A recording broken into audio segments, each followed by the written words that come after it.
Support comes from the Missouri Forest Products Association, providing more than 41,000 jobs in the production of wood pallets, railroad ties, white oak barrels, hardwood floors, and more.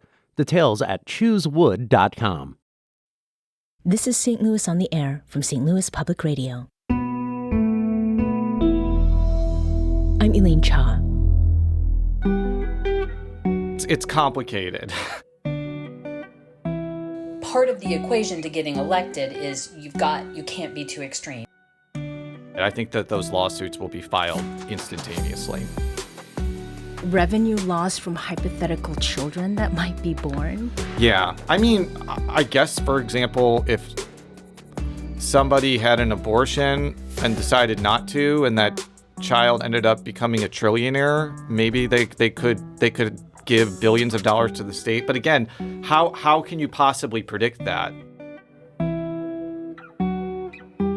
When the U.S. Supreme Court overturned Roe v. Wade in June 2022, the state of Missouri was among the first in the country that made abortion legal, by way of what's known as a trigger law in almost all circumstances. Since then, abortion rights supporters have been making moves toward legalizing the medical procedure in the Show Me state. Those supporters scored a legal victory last week after the Missouri Supreme Court declined to take up cases regarding ballot summaries and costs for initiative petitions that would put legalization of abortion in front of Missouri voters. Joining us now to get us up to speed on what's happened is St. Louis Public Radio's politics correspondent, Jason Rosenbaum. Jason, welcome back to the show. Thank you for having me.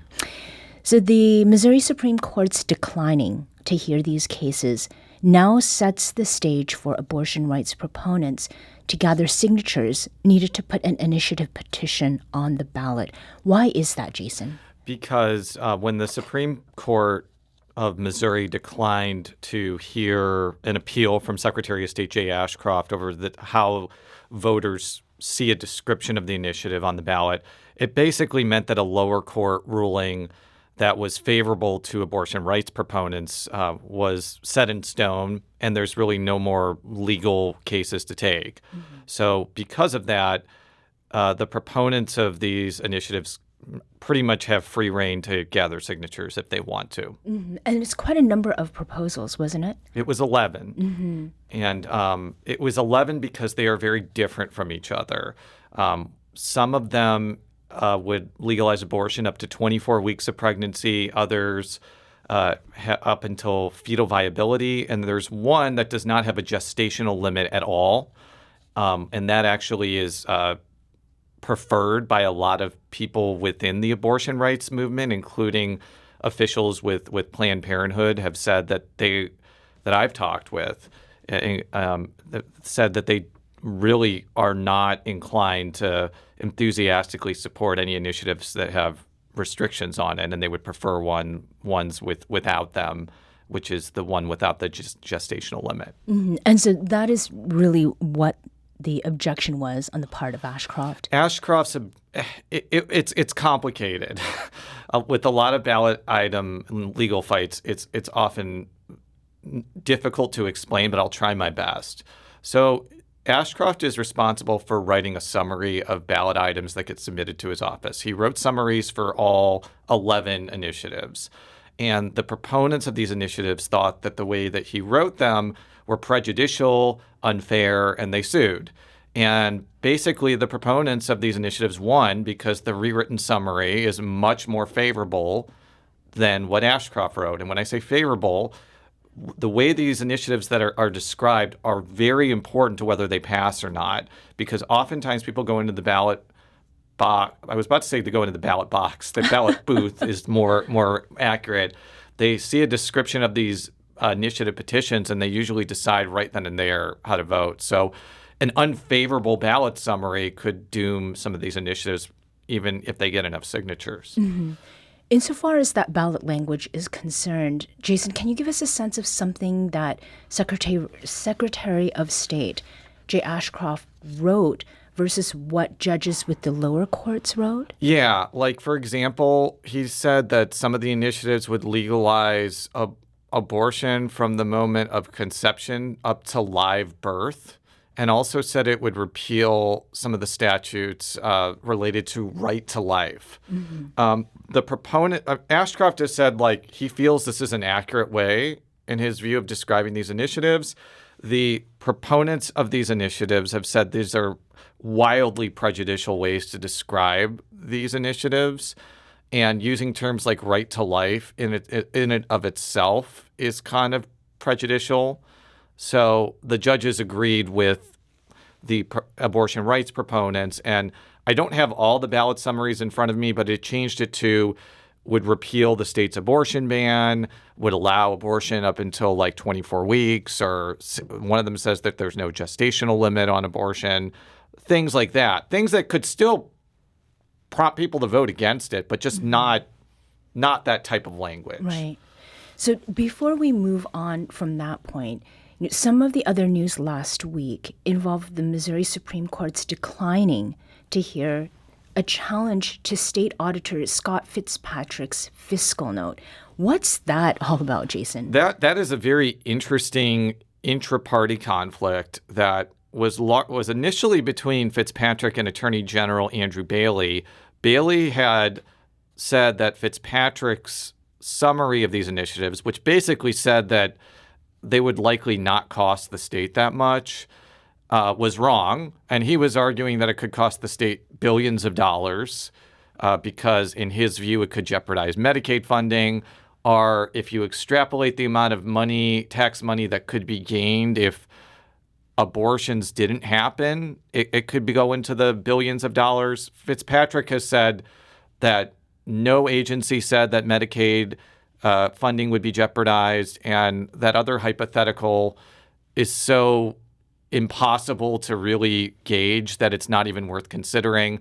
The thing is, like, Fitzpatrick won that case against Bailey, but the courts did say that other people could sue over it, and we actually had two state legislators, Senator Mary Elizabeth Coleman and Representative Hannah Kelly, and also another person, file another lawsuit basically arguing that the fiscal note underplayed how much this would cost, and that ended up not being successful either. So that whole situation is resolved, at least for these initiatives. And the thing that really stood out was like that revenue lost from hypothetical children that might be born. Yeah. I mean, I guess, for example, if somebody had an abortion and decided not to, and that child ended up becoming a trillionaire, maybe they could give billions of dollars to the state. But again, how can you possibly predict that? Like, there are so many things that go through a person's life to get them to being a trillionaire that there's no real way to predict it in a fiscal note. Right. Now, you did note Scott Fitzpatrick and Andrew Bailey, they're both Republicans. Did their disagreement create any discernible rifts within the GOP ranks? I mean, certainly there was a rift between them because they went to court over this. And I feel like it's a pretty unusual thing for two statewide officials who are both Republicans to disagree over something. But Fitzpatrick has argued this was a bigger question than just abortion. This was about the auditor's authority to estimate how these initiative petitions, how much they cost. And he was arguing that it's his office that has this authority, not the Attorney General's office. The Attorney General's office does not have a veto. And ultimately, the Supreme Court agreed with Auditor Fitzpatrick, but it did allow people like Senator Coleman, Representative Kelly to sue as citizens, which is still allowed. And I think that in many respects, that's probably the way it's going to continue into the future. Mm-hmm. We're talking with Jason Rosenbaum, politics correspondent for St. Louis Public Radio and the host of the Politically Speaking Hour edition of the show. Now, the Missouri Women and Family Research Fund, you had talked earlier about Missourians for Constitutional Freedom. They filed 11 proposals to repeal the state's abortion ban. Missouri Women and Family Research Fund has also filed 6 initiatives that would allow for abortion in the cases of rape, incest, fatal fetal abnormalities, or risks to health or safety of a mother. Several would also allow abortions up to 12 weeks of pregnancy. And, as we've heard from your Politically Speaking interview with the group's executive director, What's going on with the petitions from this particular organization? So the executive director of that group, Jamie Corley, announced. I think it was actually, it was earlier this month. What is time? Obviously, that they had actually decided on a petition to gather signatures for, which is everything you mentioned, as well as 12 weeks of pregnancy. And they're also challenging the ballot summary from Secretary of State Jay Ashcroft, but they've made the decision to circulate petitions with a summary they feel is unfavorable, with the hopes that a court will eventually rewrite it. And I think that they would be able to retain their signatures, according to the group's attorney. What I think is notable about this initiative is, number one, Jamie Corley is a Republican, and there is some interestingness or novelty of a Republican trying to legalize abortion, but also these initiatives are much more modest than what we were just talking about before, the Missourians for Constitutional Freedom. And her view is Missouri is a Republican state.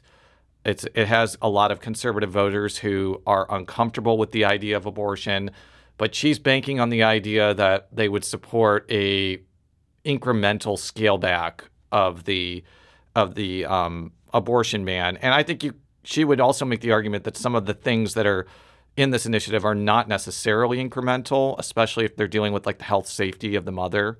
But it is nobody denies, even Corley, that it's not as expansive as the 11 we were just talking about. Now, you also spoke with pollster Christine Matthews about how an overwhelming number of Missouri voters, when it comes to abortion, approve exceptions for rape, incest, and life of health of the mother. We were just talked about too. She lamented, that GOP lawmakers who are opposed to exceptions are out of touch with the electorate. State legislative districts are generally highly gerrymandered. And what is happening is we're now being very sorted into very red districts or very blue districts. There are very few districts, state legislative districts, that are, super competitive. They tend to be around, the suburbs. And so when you are a state legislator, likely what you are looking at is a Republican primary challenge versus having to appeal to voters statewide to win a general election. So sort of by definition, anyone running statewide, even in a state as red as Missouri, part of the equation to getting elected is you can't be too extreme. You've got to be able to appeal to independents and state legislators tend to not have to. They live in such gerrymandered, districts that it's really just a primary challenge that they're worried about. And their political positions sort of reflect that. That's pollster Christine Matthews. Jason, to what extent are Missouri politicians out of touch with Missouri's voters when it comes to abortion? I think we're going to find out if this initiative makes the ballot. I think we've seen in other states like Kentucky where Democrats in particular were really honing in on Republicans' opposition to creating exceptions for an abortion ban for people who become pregnant because of rape or incest. They could point to that and say, well, in Kentucky, Democrats won the governorship. I will say, though, that some of the lawmakers that have expressed opposition to any exceptions, some of them have run in somewhat competitive districts, like Senator Andrew Koenig of St. Louis County, and he still won re-election.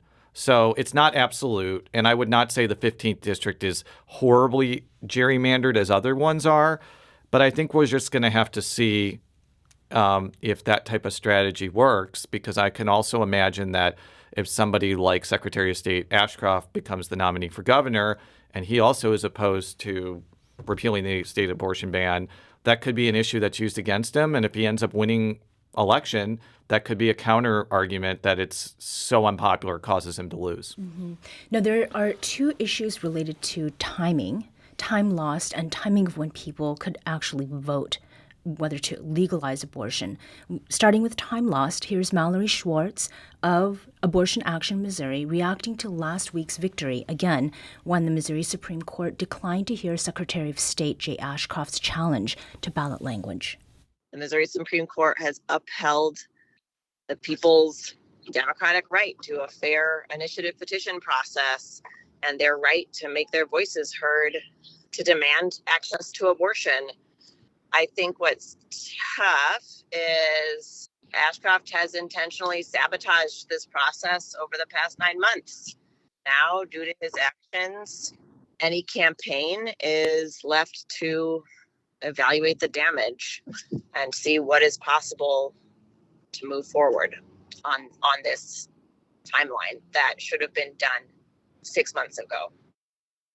So abortion proponents need to collect about 171,000 signatures to get the petition on the ballot. How does that process work, Jason? It works when the proponents get a lot of money. They hire signature gatherers and they try the best they can to get a certain amount of signatures. Also, not only do you need that amount of signatures, they have to be a certain amount in 6 congressional districts. They're going to have to come up with when we're the Missourians for Constitutional Freedom, they're going to have to come up with a decision about which of those initiatives they're going to circulate, and they need to make a decision pretty quickly because, as Schwarz said, the timeline is short. They have to turn in the signatures by May. Now, the other timing aspect is when voters might vote. When might that be in the last 30 seconds? It could either be in August or November. It'll be up to Governor Mike Parson. I think that there is some push to get these in August to prevent a bump for Democratic turnout. But I think doing that would also render the strategy of trying to increase the constitutional amendment useless, which has been a strategy over the last couple of years. Mm-hmm. And if it is approved by voters, how soon after that approval could it take effect? It would actually take a while because people will have to sue to actually knock some of the prohibitions down. So it could be a while, but I think that those lawsuits will be filed instantaneously. Mm-hmm. Jason Rosenbaum is politics correspondent for St. Louis Public Radio and the host of the Politically Speaking Hour edition of this show. The next edition of that is December 22nd. Jason, thank you so much for being here. Thank you. Today's episode was produced by our executive producer, Alex Hoyer. Audio engineering and podcast design by Aaron Dorr. St. Louis on the Air is a production of St. Louis Public Radio. Understanding starts here. St. Louis on the Air proudly supports local artists by using music from Life Creative Group. Do you find yourself regularly listening to episodes of St. Louis on the Air? Suggest us to a friend you think might enjoy our conversations. And leave us a review and rating on Apple Podcasts on the App Store. It's the simplest way to help people discover our show. Thanks. St. Louis Public Radio is a member-supported service of the University of Missouri St. Louis.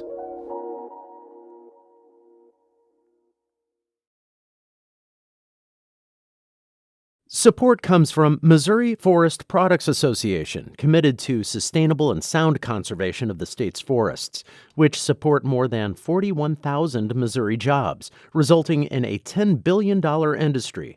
ChooseWood.com.